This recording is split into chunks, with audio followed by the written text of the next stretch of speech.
Vos sos Guillermo. Arquitecto, ¿a qué se debe Sí. esto que estamos viendo de zonas urbanas con tantos raudales, eh, las calles inundadas? Eh, ¿Cómo se debe planificar una ciudad para evitar este tipo de cosas? Ah, sí, en parte es desde luego una cuestión de planificación. Ahora, a ver, por ejemplo, hablando de áreas inundadas, Mariano Roca Alonso, por ejemplo, y como como lugares de Mariano Roca Alonso y otros lugares así por el estilo, es como que se descubre, digo entre comillas, se descubre que había sido que las casas se inundan cada vez que llueve mucho. Pues la pregunta que uno tiene que hacerse ahí es cómo fue que esos lugares, esas zonas, son siendo inundables, siendo zonas bajas, se lotearon y se vendieron y se permitió edificaciones.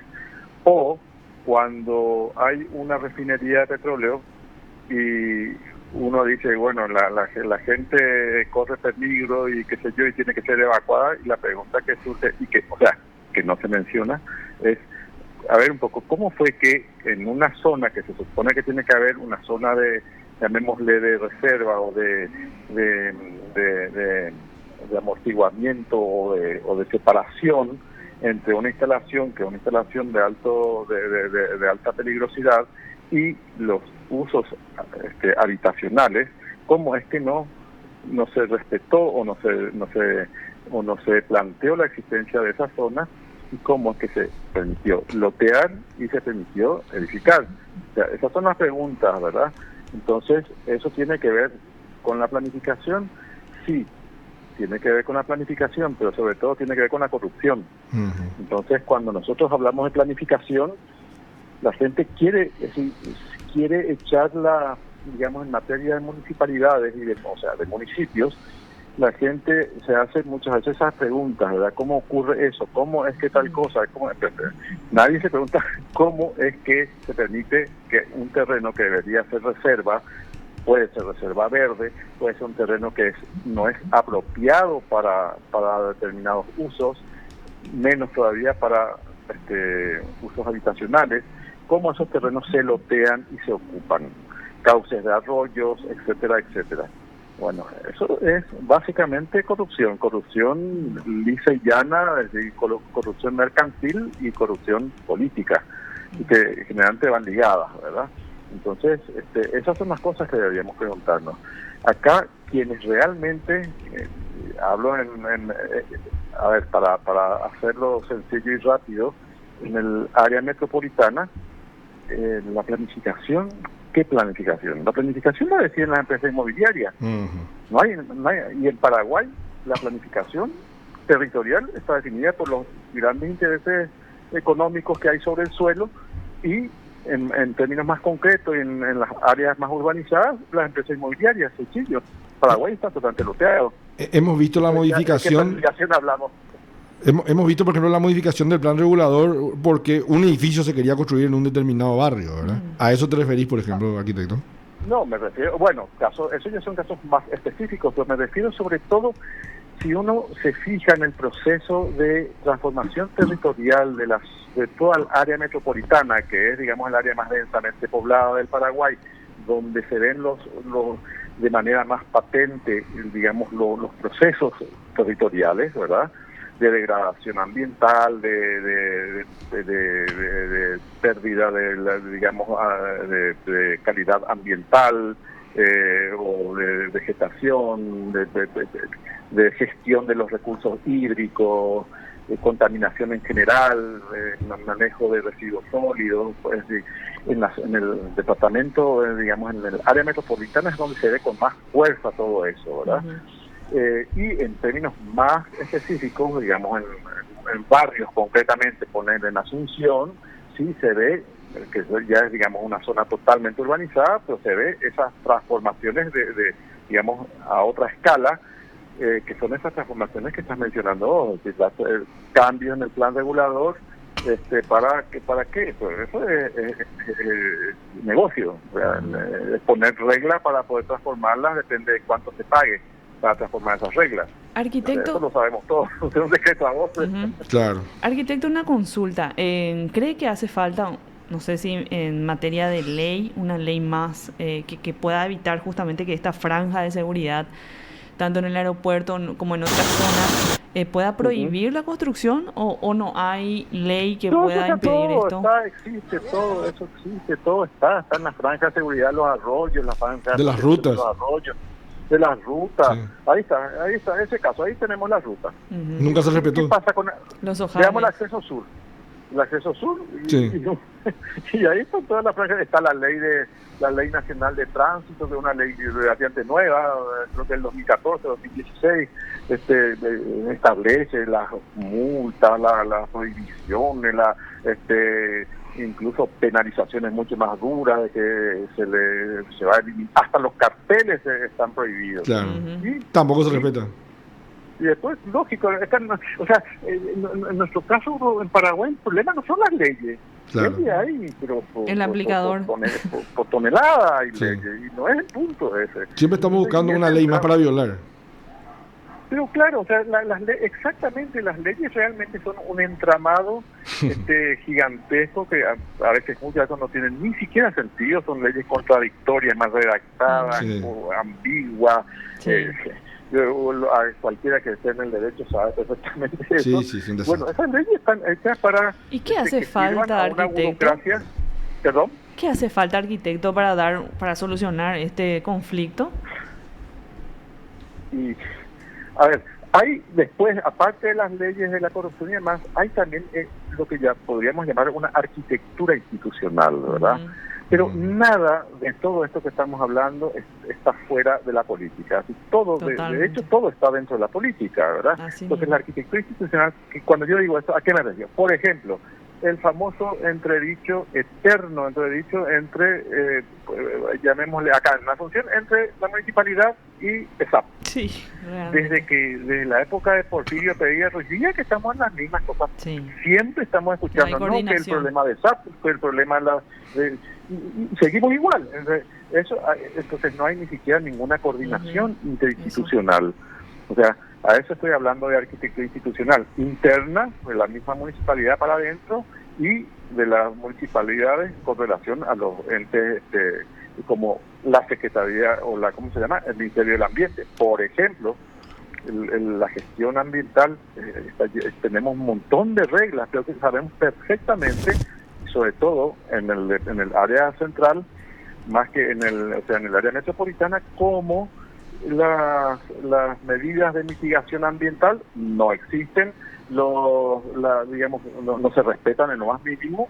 No vemos como, por ejemplo, todos los criterios o la legislación ambiental en general, las exigencias ambientales son letra muerta, se negocia, eso se negocia, y son los mismos intendentes, los mismos concejales, los encargados de, coima mediante, ¿verdad?, llevar adelante los procesos de aprobación de planos sin problemas, pero sin ningún rubor.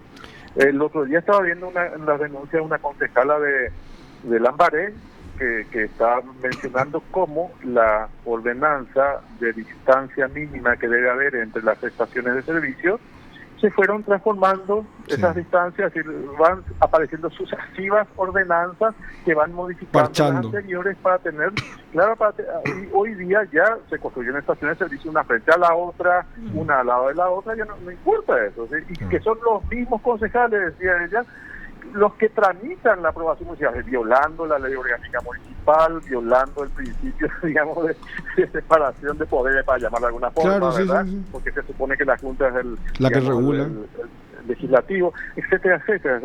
Entonces tenemos, son problemas muy, muy, muy embromados, y me parece oportuno mencionar un poco este tipo de cosas, porque estamos degradando totalmente nuestra vida La urbana, calidad de vida. Sí, cierto. nuestra calidad ¿Qué de va a vida, pasar? exactamente. ¿Qué va a pasar en los próximos 50 años si en toda esta gran masa urbana que ya es hoy día San Lorenzo, Asunción, Fernando de la Mora, Lambaré, Luque, prácticamente, ya si no fuese por estos dos parques, ya estaríamos, Sí, sí, ya sí, somos sí, todo exactamente. un gran núcleo urbano.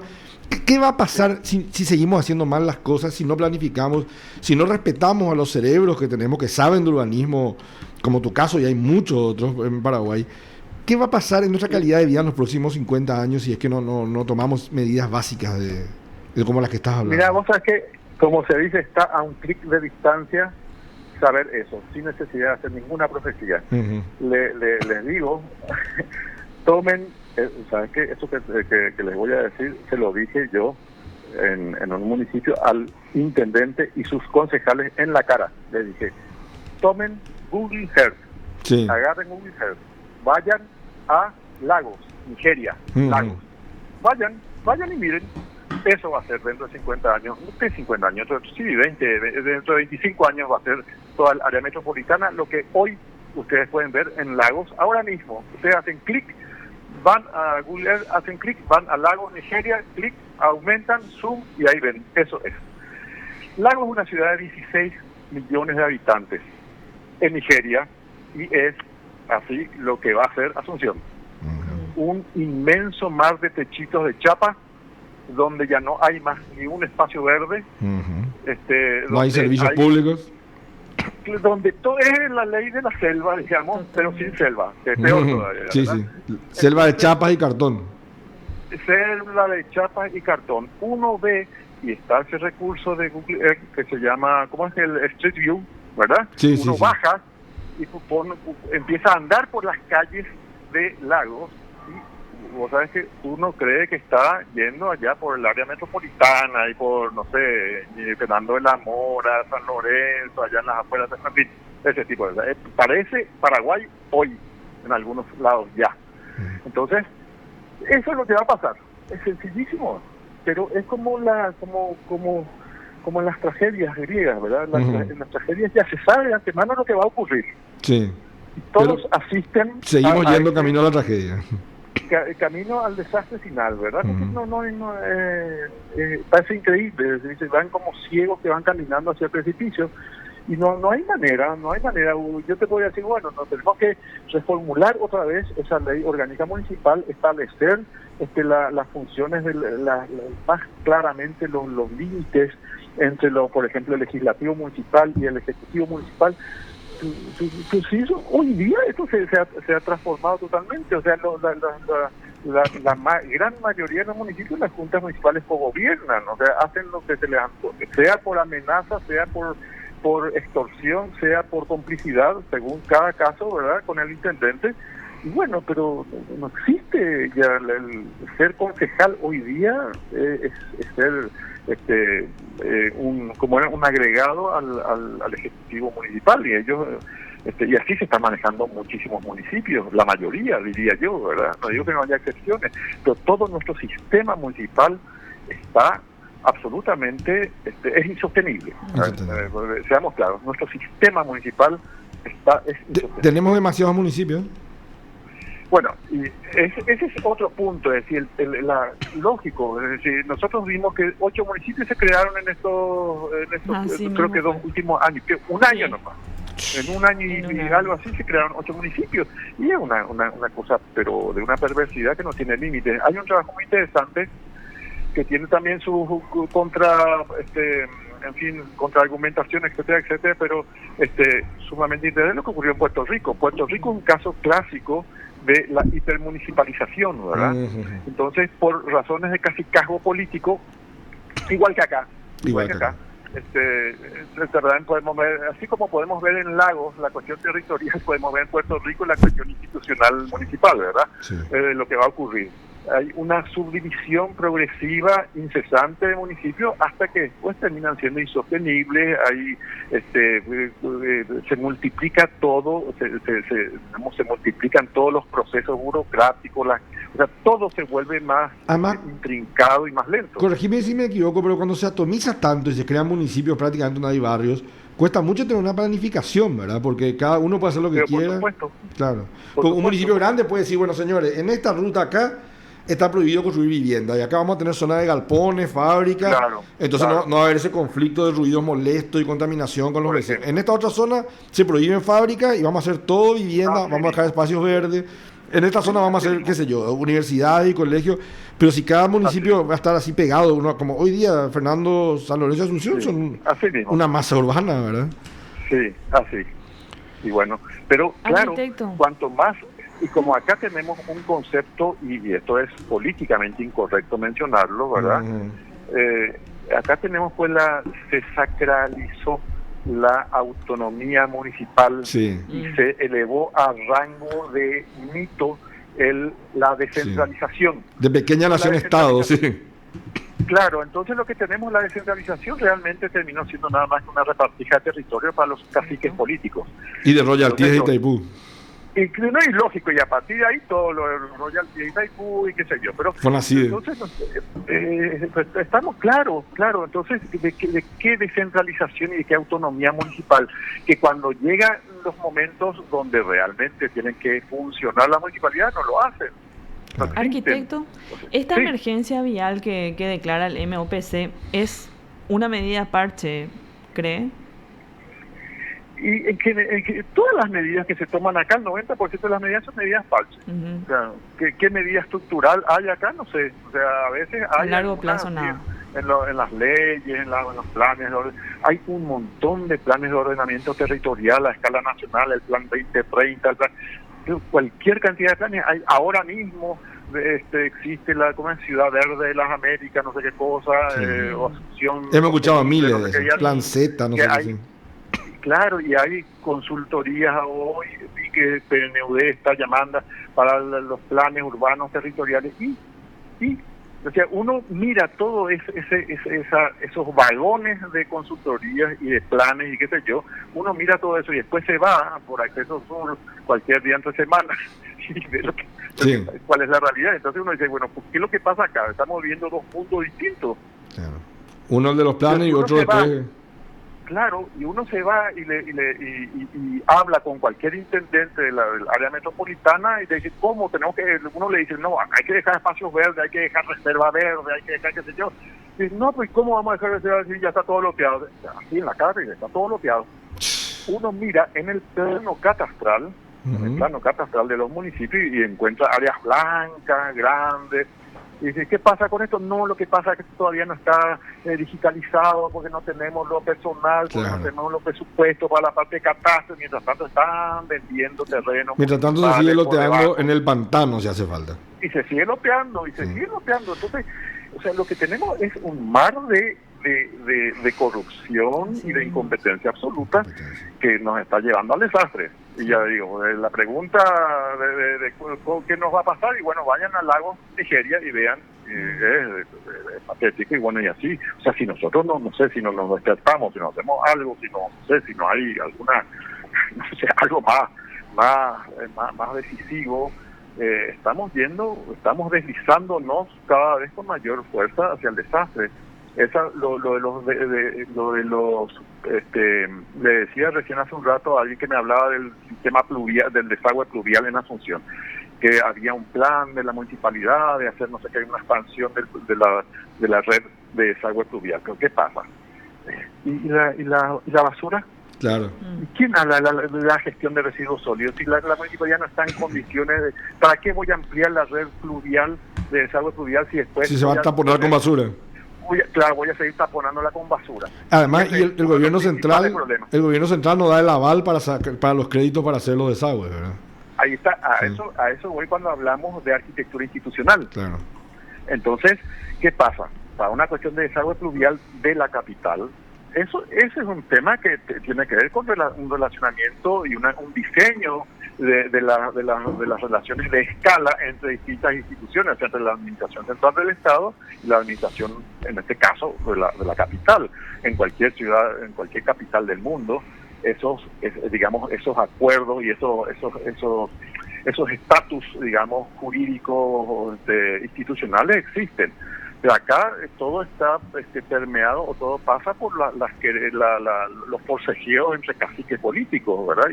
Y todo se resuelve a nivel de toldería, y entonces no se puede pensar en ciudades civilizadas cuando vivimos haciendo forcejeos de caciques entre toldería y toldería. De señores feudales, sí. Claro. Entonces es jodido el asunto. En el sentido mucho abuso de poder también de parte de las mismas autoridades municipales. Pero claro, o sea, lo que pasa es que nuestro modelo, digamos, institucional, como de la municipal, digamos, lo que llamamos nuestro sistema municipal en general, es decir, toda la arquitectura jurídica, la arquitectura institucional, funcional, etcétera, etcétera, es insostenible. Es insostenible. No, son modelos que tienen que ser modificados, pero de una manera decisiva. No podemos nosotros seguir como estamos y cada vez se nos va a ir más de las manos. Sí. Claro, cada vez va a ser más incontrolable todo. Y la gente de luego quejándose a posteriori, ¿verdad? Ya con el agua arruinándole su casa. Y claro, entonces uno dice, pues Fernando, ¿quién autorizó este loteamiento? ¿Por qué se construyó acá? Claro. Acá nadie habla de las empresas inmobiliarias, y las empresas inmobiliarias son las que realmente deciden la planificación urbana en Paraguay. Pero nadie dice eso, ni nadie ni lo plantea, ni hace estudios serios para poner los números sobre la mesa. Pero la realidad es esa. Antes había una ley de loteamiento cuando estaba en vigencia la ley orgánica anterior, pero ya era una ley de lo absolutamente diseñada, dibujada por los intereses digamos, de las inmobiliarias. Después se incorporó esa ley como si fuese parte de la ley orgánica municipal, la nueva, la 2000. La que está vigente. La que está vigente, sí, 2000. O no, 2010 creo, no sé, no recuerdo. Bueno, pero en fin, esa ley orgánica tiene un capítulo que es del loteamiento, pero es ridículo. O sea, uno lee la ley y se da cuenta de que está hecha para ser violada, digamos. Claro. O sea, que no tiene ningún mecanismo más que son declaraciones líricas. Entonces no sirve. Entonces, la gran pregunta que uno tiene que hacerse sobre las transformaciones territoriales en general, y acá en Paraguay con más razón, hay una sola pregunta que uno tiene que decir. A ver, ¿cuáles son las fuerzas que operan sobre el territorio? Bueno, si uno puede visualizar esas fuerzas y identificarlas, ahí sabe qué está pasando en el territorio. Entonces sabe qué fuerzas operan sobre el territorio y qué peso tienen esas fuerzas. Y el resto es todo camelo, como dirían los juegos. Todo bola. El resto es todo bola. Ley, no sé qué cosas. Todo bola. Mientras no se encaucen a esa fuerza, como por ejemplo las inmobiliarias, estamos poniendo... lógico. O sea, letras sobre un papel. Exactamente. Entonces estamos... Y estos debates no se tienen. Nadie todas estas cosas que las estoy diciendo yo, no sé, son cosas políticamente incorrectas o que están fuera de nadie quiere discutirlas, no se debaten. Y lo políticamente correcto es llevar a la gente a vivir en palanganas donde después se van a tapar de agua, y me hago cargo yo, ¿verdad? De agua y mierda, porque revientan las cloacas, ¿verdad? Y eso es lo políticamente correcto, sí. Claro. Entonces, estos debates no se tienen. Y entonces uno asiste a foros aquí, seminarios allá, webinarios, no sé, pistolas en el otro lado, y todos están hablando de la planificación, que lo... Y después uno sale, termina, apaga la computadora y sale y tiene que estar chapoteando entre la caca en el eje corporativo de Asunción. Bien dijo alguien que se llama eje corporativo. O sea, como decía una persona que conozco, el eje corporativo. ¿De qué estamos hablando entonces? Estamos viviendo una ficción, un doble país, no sé. Y eso sí, mientras no seamos capaces de debatir estas cosas, de llamar las cosas por su nombre y de empezar a revisar toda la porquería que hay que limpiar y que hay que sacar, vamos a seguir así. Y vamos a ir empeorando, porque ni siquiera podemos decir vamos a continuar así. Porque estos son procesos muy dinámicos y el deterioro, ambiental, la pérdida de calidad de vida, esos son procesos que son dinámicos. Es decir, todo lo que es urbano, todo lo que es territorial es enormemente dinámico y altísimamente complejo. Entonces los procesos de deterioro de lo que fuere de ese tipo no son reversibles así nomás. Después cómo le sacás a la gente de ahí, por ejemplo, o cómo sacar las casas al costado de la ruta, o las casas al lado de una fábrica, o los parks que están en zona residencial y que ya invirtieron en tanques de agua y en salida de emergencia. Arquitecto Luis Alberto Bo, muchísimas gracias por tu tiempo. Un Muy placer, interesante por esa favor. declaración. un placer Un placer, conversar un contigo. Te vamos a placer. invitar una tarde para que venga a hablar. Cómo no, con gusto. Muchas Dale, gracias. muchas Hasta luego. gracias. Ya, adiós. Usted está escuchando PDS. Bueno, hablamos con el arquitecto Luis Alberto Bo. Vos sabés que cuando vos hablas con los arquitectos, sobre todo de mediana edad, ¿verdad? Para arriba, le tienen un gran respeto a Luis Alberto Bo. Es una eminencia, una persona muy respetada. Si mal no recuerdo, su tesis tuvo que ver con un tema urbanístico.